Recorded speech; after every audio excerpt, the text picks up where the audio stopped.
ആകാശവാണി നിയമസഭയിൽ ഇന്ന് തയ്യാറാക്കിയത് ശ്രീകുമാർ പള്ളിയിലേത്ത്, മുതിർന്ന മാധ്യമപ്രവർത്തകൻ, കേരള കൗമുദി.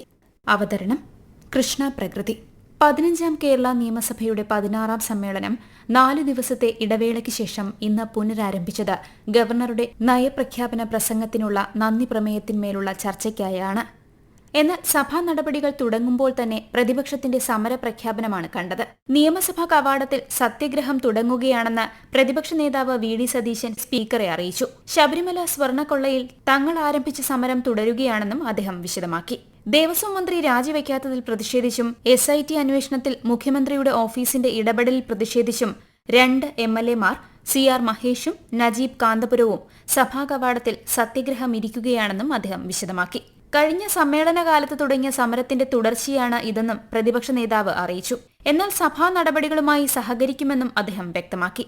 ഈ ഘട്ടത്തിൽ മുഖ്യമന്ത്രി മറുപടിയുമായി എഴുന്നേറ്റു. പ്രതിപക്ഷത്തിന്റെ സമരം യഥാർത്ഥത്തിൽ സർക്കാരിന് എതിരല്ലെന്നും അത് ഹൈക്കോടതിക്കെതിരാണെന്നും മുഖ്യമന്ത്രി ചൂണ്ടിക്കാട്ടി. ഹൈക്കോടതി മേൽനോട്ടത്തിലാണ് SIT അന്വേഷണം നടക്കുന്നതെന്ന കാര്യവും അദ്ദേഹം ഓർമ്മിപ്പിച്ചു. തുടർന്ന് പാരഡി പാട്ടുപാടിയും മുദ്രാവാക്യം വിളിച്ചും സഭയിൽ തങ്ങളുടെ പ്രതിഷേധം രേഖപ്പെടുത്തിയ പ്രതിപക്ഷാംഗങ്ങൾ പുറത്തേക്ക് പോയി. എങ്കിലും അല്പസമയത്തിനുള്ളിൽ തിരികെ എത്തിയ അവർ ചോദ്യോത്തരവേളയിൽ പങ്കുകൊള്ളുകയും ചെയ്തു.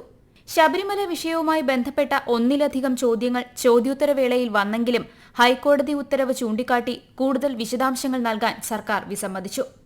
ശബരിമല വിഷയത്തിൽ 2 കേസുകൾ രജിസ്റ്റർ ചെയ്തിട്ടുണ്ടെന്ന് പൊതുവായി നൽകിയ മറുപടിയിൽ മുഖ്യമന്ത്രി വിശദമാക്കി. കേസിന്റെ അന്വേഷണ പുരോഗതി ഹൈക്കോടതി സസൂക്ഷ്മം നിരീക്ഷിച്ചു വരികയും അന്വേഷണ സംഘത്തിന്റെ റിപ്പോർട്ടുകൾ പരിഗണിക്കുകയും ചെയ്യുകയാണെന്നും അദ്ദേഹം വ്യക്തമാക്കി. സർക്കാർ ഓഫീസുകളുടെ പ്രവൃത്തി ദിനങ്ങൾ ആഴ്ചയിൽ 5 ദിവസമാക്കി കുറയ്ക്കുന്നത് സംബന്ധിച്ച് സർവീസ് സംഘടനകളുമായി ചർച്ച നടത്തിയിട്ടില്ലെന്ന് മുഖ്യമന്ത്രി പിണറായി വിജയൻ നിയമസഭയിൽ പറഞ്ഞു. P. അബ്ദുൽ ഹമീദിന്റെ ചോദ്യത്തിനായിരുന്നു മുഖ്യമന്ത്രിയുടെ മറുപടി. പ്രവൃത്തി ദിവസങ്ങൾ 5ആക്കി കുറയ്ക്കുന്നതിനുള്ള നടപടികളുടെ പുരോഗതി, ഇതിന് സർക്കാർ മുന്നോട്ട് വച്ചിട്ടുള്ള നിബന്ധനകൾ, സർവീസ് സംഘടനകൾ ഉന്നയിച്ചിട്ടുള്ള ആശങ്കകൾ എന്നിവ സംബന്ധിച്ചായിരുന്നു ചോദ്യം. സംസ്ഥാനത്ത് വിവിധ സർക്കാർ ഓഫീസുകളിൽ ജോലി നോക്കുന്ന കരാർ ജീവനക്കാരെ സ്ഥിരപ്പെടുത്താൻ പൊതുവായ തീരുമാനമെടുത്തിട്ടില്ലെന്ന് P.K. Basheer, TV Ibrahim, UA Latheef, Najeeb Kanthapuram എന്നിവരുടെ ചോദ്യത്തിന് മുഖ്യമന്ത്രി മറുപടി നൽകി.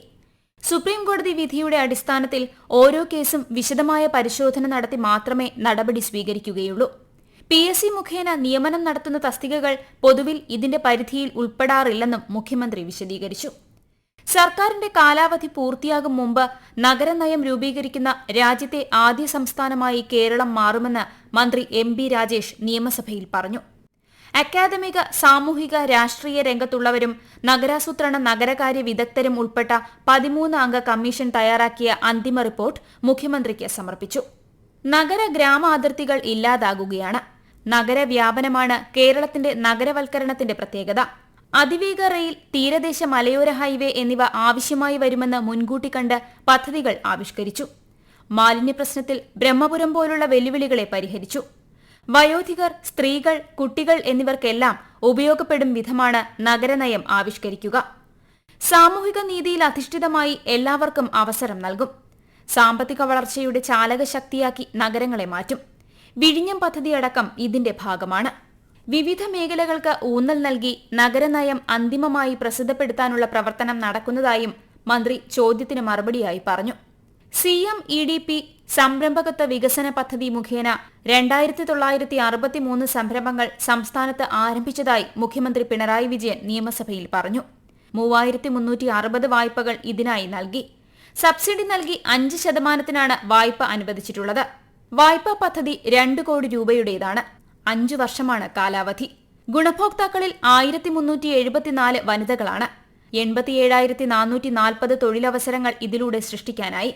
ചോദ്യോത്തരവേള കഴിഞ്ഞ് ശൂന്യവേളയിലേക്ക് കടക്കുമ്പോൾ ശബരിമല സ്വർണ്ണ തട്ടിപ്പ് വിഷയത്തിൽ സർക്കാരിനെതിരെ തുടർച്ചയായി ആക്രമണം നടത്തുന്ന പ്രതിപക്ഷത്തിന് ഇന്ന് മറ്റൊരു വിഷയവുമുണ്ടായിരുന്നു: പയ്യന്നൂർ സംഭവം.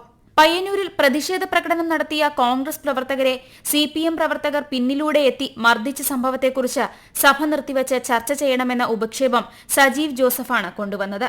എന്നാൽ സഭ നിർത്തിവച്ച് ചർച്ച ചെയ്യേണ്ട വിധം ഗൌരവമുള്ള വിഷയമല്ലെന്ന് അഭിപ്രായപ്പെട്ട സ്പീക്കർ AN ഷംസീർ ചർച്ച അനുവദിച്ചില്ല. അതോടെ പ്രതിപക്ഷാംഗങ്ങൾ ബഹളം തുടങ്ങി. സ്പീക്കർ അനുമതി നിഷേധിച്ചതോടെ പ്രതിപക്ഷ നേതാവ് വി.ഡി. സതീശൻ പ്രസംഗിക്കാൻ എഴുന്നേറ്റു. പ്രതിപക്ഷം ഒന്ന് ഓർഡറിലാകൂ, അല്ലെങ്കിൽ മൈക്ക് തരാൻ നിർവാഹമില്ലെന്ന് സ്പീക്കർ പറഞ്ഞു. ഇത് പ്രതിപക്ഷ നേതാവിനെ ചെറുതായി ചൊടിപ്പിച്ചു. ചെയറിലിരുന്ന് അങ്ങനെ പറയരുതെന്ന് പ്രതിപക്ഷ നേതാവും തിരിച്ചടിച്ചു. അതോടെ പ്രതിപക്ഷാംഗങ്ങൾ എഴുന്നേറ്റ് പതിവ് പോലെ സ്പീക്കറുടെ ഡയസിന് സമീപത്തേക്ക് നീങ്ങി. കയ്യിൽ കരുതിയിരുന്ന പ്ലക്കാർഡുകൾ ഉയർത്തിപ്പിടിച്ച് മുദ്രാവാക്യം മുഴക്കിക്കൊണ്ടിരുന്നു. എന്നാൽ ബാനർ പിടിച്ച് സ്പീക്കറുടെ മുഖം മറയ്ക്കാനോ ഭരണപക്ഷത്തെ ചൊടിപ്പിക്കാനോ ഉള്ള ശ്രമങ്ങൾ പ്രതിപക്ഷാംഗങ്ങൾ നടത്തിയില്ല. അല്പസമയത്തിനു ശേഷം അവർ സഭാ നടപടികൾ ബഹിഷ്കരിച്ച് പുറത്തേക്കിറങ്ങി. സാധാരണക്കാർക്കും അവയവദാന ശസ്ത്രക്രിയയെ പ്രാപ്യമാക്കാൻ സർക്കാർ നടപടികൾ സ്വീകരിച്ചിട്ടുണ്ടെന്ന് ശ്രദ്ധ ക്ഷണിക്കലിന് മറുപടിയായി മന്ത്രി വീണ ജോർജ് സഭയെ അറിയിച്ചു. തിരുവനന്തപുരം, കോഴിക്കോട്, കോട്ടയം മെഡിക്കൽ കോളേജുകളിൽ ഇത്തരം ശസ്ത്രക്രിയകൾ വിജയകരമായി നടത്തുന്നുണ്ട്. എറണാകുളം ജനറൽ ആശുപത്രിയിൽ ഹൃദയം മാറ്റിവെക്കൽ ശസ്ത്രക്രിയയും നടത്തി. സർക്കാർ ആശുപത്രിയിൽ ആദ്യമായാണ് ഈ ശസ്ത്രക്രിയ നടത്തുന്നത്. തിരുവനന്തപുരം ജനറൽ ആശുപത്രിയിൽ ത്വക്ക് ബാങ്ക് പ്രവർത്തന സജ്ജമായതായും മന്ത്രി അറിയിച്ചു. പ്രതിപക്ഷാംഗങ്ങൾ സഭയിൽ ഇല്ലാതിരുന്നതിനാൽ ഗോളിയില്ലാത്ത ഗോൾ പോസ്റ്റിൽ ഗോളടിക്കും പോലെയായിരുന്നു ഭരണപക്ഷാംഗങ്ങൾ നന്ദിപ്രമേയ ചർച്ചയിൽ പങ്കെടുത്തത്. സഭയിൽ പ്രസംഗിച്ച ഓരോ ഭരണപക്ഷാംഗവും തലങ്ങും വിലങ്ങും പ്രതിപക്ഷത്തെ പ്രഹരിച്ചു. ഒപ്പം സർക്കാരിന്റെ ഭരണ നേട്ടങ്ങളും അക്കമിട്ട് നിരത്തി. കേരളത്തിന്റെ വികസന ചരിത്രത്തിലെ നാഴികക്കല്ലാണ് കഴിഞ്ഞ 10 വർഷത്തെ ഭരണമെന്നാണ് KT ജലീൽ പറഞ്ഞത്.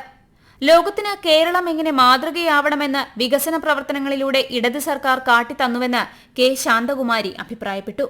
19 അംഗങ്ങൾ ചർച്ചയിൽ പങ്കെടുക്കേണ്ടതായിരുന്നെങ്കിലും പ്രതിപക്ഷം സഭ ബഹിഷ്കരിച്ചതോടെ പ്രാസംഗികരുടെ എണ്ണം കുറഞ്ഞു. പതിവിൽ നിന്ന് വ്യത്യസ്തമായി ഇന്ന് ഉച്ചയ്ക്ക് 1 മണിയോടെ നടപടികൾ പൂർത്തിയാക്കി സഭ പിരിഞ്ഞു.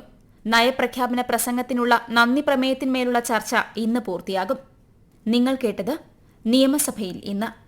തയ്യാറാക്കിയത് ശ്രീകുമാർ പള്ളിയിലേത്ത്, മുതിർന്ന മാധ്യമപ്രവർത്തകൻ, കേരള കൗമുദി.